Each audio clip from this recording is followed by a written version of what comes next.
আসসালামু আলাইকুম এভরিওয়ান, সবাই কেমন আছেন? আশা করি সবাই ভালো আছেন। আপনারা যারা বলছিলেন যে আপু একটা ফ্লোলেস মেকআপ কোন ফাউন্ডেশনটা করলে ভালো হবে, তো ফ্লোলেস মেকআপ যারা করতে চান সেক্ষেত্রে হচ্ছে আমি সাজেস্ট করব আমার অনেক পছন্দের একটা ফাউন্ডেশন, সেটা হচ্ছে ম্যাকের আপনারা হচ্ছে যে কোনো ফাউন্ডেশন নেবেন। এমনি তো আমি বলবো যে কোনো দুইটা ফাউন্ডেশন নেবেন, একটা ডার্ক শেডের, একটা মিডিয়াম শেডের, আর একটা লাইট শেডের। দুইটা ফাউন্ডেশন আপনারা যদি নেন সেক্ষেত্রে হচ্ছে আপনারা সব ধরনের মেকআপ করতে পারবেন। আর এই ম্যাকের এই ফাউন্ডেশনটা দিয়ে যদি আপনি মেকআপ করবেন তাহলে একটা ফ্লোলেস মেকআপ পাবেন।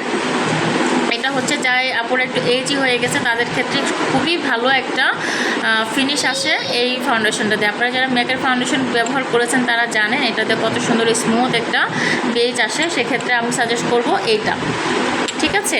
এছাড়া যারা long lasting full coverage foundation পছন্দ করেন অথবা ফুল কাভারেজ ফাউন্ডেশন কোনটা ব্যবহার করবেন সেটা জানতে চাচ্ছিলেন, সেক্ষেত্রে আমি সাজেস্ট করব নার্সের ফাউন্ডেশনটা। সেক্ষেত্রে নার্সের ফাউন্ডেশনটা হচ্ছে ফুল কাভারেজ এবং হচ্ছে long lasting, full coverage long lasting, সেটা আপনারা এটা ব্যবহার করতে পারেন। সেক্ষেত্রে অনেক বেশি লং টাইম আপনারা স্টে করবে। আরেকটা জিনিস অনেকে জিজ্ঞেস করেন যে আপু যাদের স্কিনে পুর আছে, পুরটা কিভাবে মিনিমাইজ করা যায়, কিভাবে কমানো যায়, কোন প্রাইমার দিয়ে কমানো যায়। সেক্ষেত্রে অনেক প্রাইমার তো বাজারে দেখেন, সেক্ষেত্রে আপনারা এই প্রাইমারটা একটু ট্রাই করে দেখবেন। এই প্রাইমারটা দিয়ে যখন আপনি অনেক বেশি পুর থাকে, আমার ফেজে কিন্তু অনেক বেশি পুর ছিল, আমি সবসময় এই প্রাইমারটা ব্যবহার করি। আপনারা এই প্রাইমারটা ব্যবহার করলে দেখবেন অনেক বেশি আপনার মেকআপটা ফ্লোলেস হবে অ্যান্ড হচ্ছে পুরগুলো অনেক অংশে কমে যাবে। তো আপনারা যারা পুর নিয়ে সমস্যায় আছেন, মেকআপ করতে যে অনেক বেশি প্রবলেমে পড়েন, সেক্ষেত্রে এই প্রাইমারটা কিন্তু আপনারা ব্যবহার করতে পারেন, পুরের জন্য খুব বেশি ভালো। Thank you so much.